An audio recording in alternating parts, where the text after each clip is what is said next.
semuanya, Assalamualaikum warahmatullahi wabarakatuh. Kembali lagi dengan saya Mira Nisrina Dewi dengan NIM 230302600110.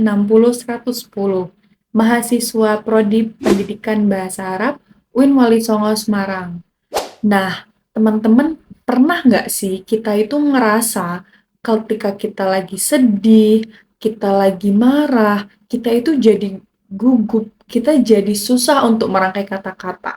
Ataupun sebaliknya, ketika kita lagi happy, kita lagi tenang, ada aja ide yang mengalir.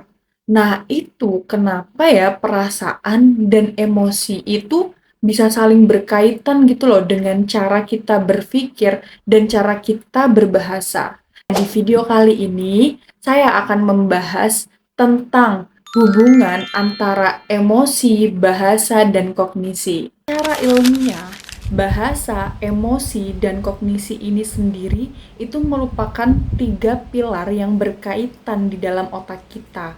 Yang mana kognisi ini merupakan cara berpikir, emosi adalah apa yang kita rasakan, dan bahasa adalah cara kita untuk menyatakannya. Menurut psikolinguistik modern, salah satunya yang dibahas dalam buku psikolinguistik oleh Danny D. Steinberg dan beberapa artikel jurnal terkait, otak kita itu memproses emosi di area yang bernama sistem limbik, sedangkan bahasa itu diproses di area korteks, yaitu di area Broca dan Wernicke. Jadi ketika kita lagi stres, kita lagi emosi, kita lagi merasa cemas ataupun takut, fungsi kognitif kita itu menurun dan kemampuan berbahasa kita akan terganggu juga. Begitupun sebaliknya. Ketika kita lagi tenang, ketika emosi kita lagi positif, kognitif kita itu akan naik, akan luas, yang membuat kita bisa lebih kreatif dalam berbahasa itu sendiri. Misalnya, coba kita lihat yang ada di sekitar kita sebagai mahasiswa. Ketika kita sedang presentasi, ketika ada seseorang yang sedang presentasi, lalu dia itu sebenarnya secara kognitif, dia itu sudah siap, dia sudah mempersiapkan semua presentasinya. Tapi pada saat itu, dia merasa takut, merasa cemas ketika berada di depan banyak orang. Nah, apa yang akan terjadi dengan bahasanya itu? Dia mulai blank, dia mulai mengeluarkan filler words, kayak misalnya, ataupun apa namanya. Nah, itu adalah salah satu fenomena yang mana emosi yang tidak stabil secara langsung dapat mengganggu proses kognitif dalam memproduksi bahasa ataupun speech production. Nah, otak itu terlalu sibuk untuk merespon rasa takut, rasa cemas, sehingga jalur pencarian katanya yang ada di memori dia itu jadi terhambat.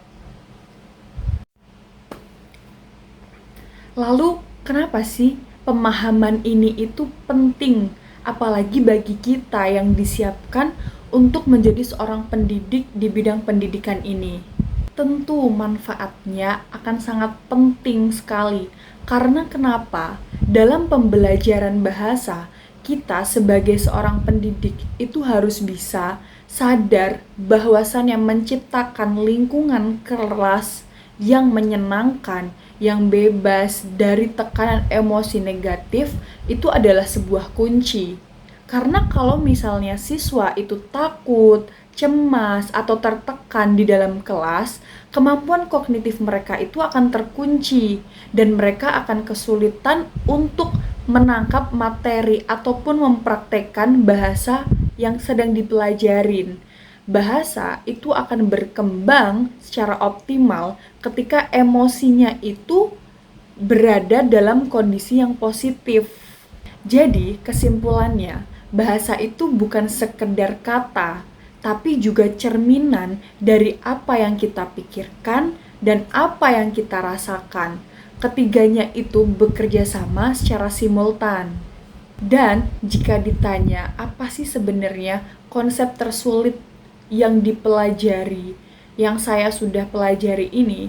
Bagi saya, konsep tersulitnya itu adalah bagaimana sih jalur saraf di otak itu bisa membagi tugas antara memproses emosi dan memilih struktur sintaksis bahasa secara bersamaan. Dan awalnya saya pikir kemampuan berbahasa itu ya murni masalah kecerdasan aja, masalah kognitif aja lah gitu. Tapi ternyata ini juga tentang faktor emosional yang memegang peran yang sangat dominan juga tentang kemampuan berbahasa kita ini. Dan setelah saya mempelajari topik pembahasan ini, saya belajar bahwasannya menguasai bahasa yang baik itu kita itu harus bisa mengolah emosi kita terlebih dahulu agar proses kognitif kita di otak itu dapat berjalan dengan lancar. Oke teman-teman, jadi itu tadi pembahasan kita tentang hubungan antara bahasa, emosi, dan kognisi. Semoga apa yang sudah kita pelajari ini bisa bermanfaat bagi kita semua. Dan apabila ada kesalahan kata atau pengucapan, saya mohon maaf yang sebesar-besarnya. Terima kasih telah menonton video ini. Sampai jumpa. Wassalamualaikum warahmatullahi wabarakatuh.